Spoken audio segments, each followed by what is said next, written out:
Hi, writers. So today, you have either already started or you are starting to plan out and even draft your next fiction stories.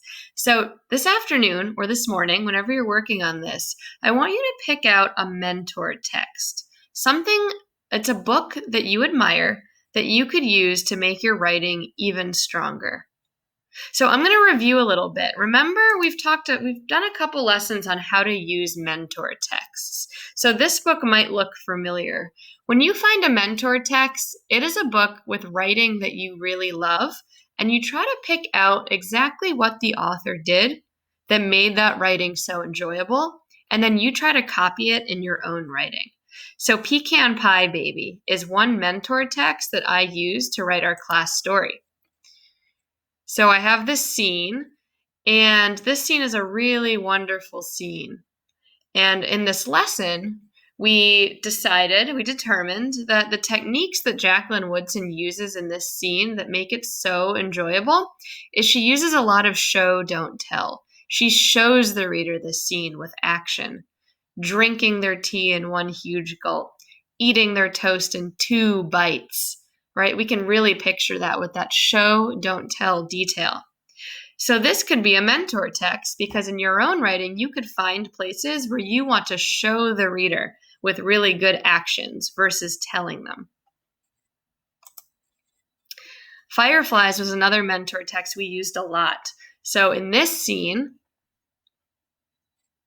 we figured out that Julie Brinklow uses the actual words of characters, and that's what makes this story so enjoyable. She uses lots of dialogue between the dad and the son, and the mom and the son. And so in our writing, we could use this as a mentor and try to copy this, find lots of parts where we can put in real words that characters are saying. So I have a personal mentor text that I always use and really inspires my writing. One of my favorite authors is named Jonathan Safran Foer, and he writes a book called Extremely Loud and Incredibly Close. And I want to read a scene to you because I really admire this author's writing. He is very poetic, he's very imaginative. In bed that night, I invented a special drain that would be underneath every pillow in New York and would connect to the reservoir. Whenever people cried themselves to sleep, the tears would all go to the same place. And in the morning, the weatherman could report if the water level of the reservoir of tears had gone up or down. And you could know if New York was in heavy boots. And when something really terrible happened, like a nuclear bomb or at least a biological weapons attack, an extremely loud siren would go off, telling everyone to get to Central Park to put sandbags around the reservoir.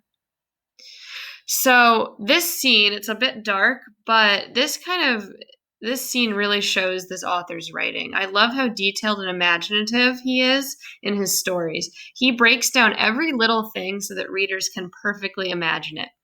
So if I were going to use this as a mentor text, which I often do when I write, I could try to find parts in my own writing where I really want the reader to visualize something I'm saying, and I'll describe it in teeny tiny details, like the author did in this scene. So that's what I want you to do today. Pick a mentor text, a book whose writing you really admire, and try to pick out what is it you really like about the writing. And think about something that you could copy in your own writing and fill out the Google form that's also linked in the directions.